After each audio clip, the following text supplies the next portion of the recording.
Hello common people, this is a Common Guy Reviews and I am your lovely host, Pepse. Last week I promised, today I deliver. Werewolf in England is 2020 horror comedy film directed and written by Charlie Steeds, and it's produced by Dark Temple Motion Pictures, which have a roster of not so successful movies under its belt. Movie starts when a parish councillor, Horace Raycraft, takes a criminal to be judged. This young man named Archie Whittock is accused of a murder.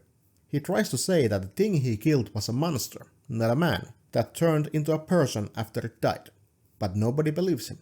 Then they are hit with a storm, and are forced to stay in an inn that their rider knows. There they are greeted by Martha and Vincent Hogwood, a siblings that run this place.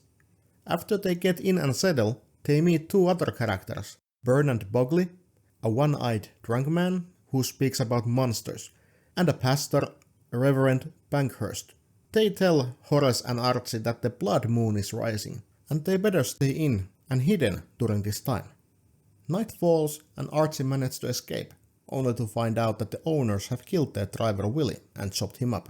Archie alerts Horace, and soon they find themselves in a pickle, where they are to be sacrificed to the creatures in the woods. As you might guess, these creatures are werewolves. Archie finds two women, Janie and Minnie, and they are hiding baby in a closet. Together this group is trying to survive out from this slaughterhouse, alive. First time watching I thought that this movie was fine. Movie itself is a total comedy, so again, aside the gore and body parts, this movie has no horror in it.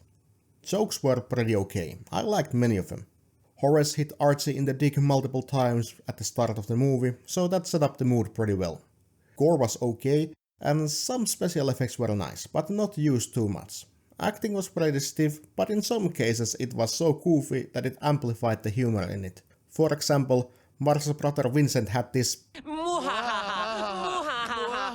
evil laugh that he did like 15 minutes in a row, and it was just so funny, how on the background on every scene you heard this forced evil laughter. Good thing was that the werewolves were actually suits, not a CGI, but sadly these suits were really stiff, and their head didn't move at all. 2020, you should be able to get some moving parts on monsters' face. Also, the actors who played these were Derek Nelson and Sam Lane. And they for some reason had this idle animation when they were in suits, where they just constantly swayed from side to side like a video game characters. Looking reviews online, this movie has received really mixed up feelings. Some people think it's okay, some people hate it guts. I think it was pretty mediocre. I like the setting and I like that they tried, but I find many things to be improved. I like the amount of silly humor and blood and gore, but I didn't like the simplicity of the suits and the lack of movement they had. It also had body humor, which isn't my cup of tea, but well, it is there, if anyone's interested. There isn't a lot to say or a lot to spoil for this movie, but if someone perhaps is interested how everything ends, do they survive or not, I'll just refrain from saying it and let you experience it yourself. In its simple form it has. This was my review about Werewolf in England. Modern days brought us a new switch, but it didn't quite save it. These past 3 weeks of half man and half wolf action has been fun. Still, the Landis' version of this punch, An American Werewolf in London, is still my go-to, if I had to choose. Thank you for tuning in. Like and subscribe for this channel for more common reviews to be coming.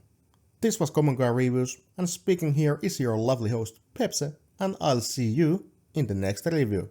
Goodbye!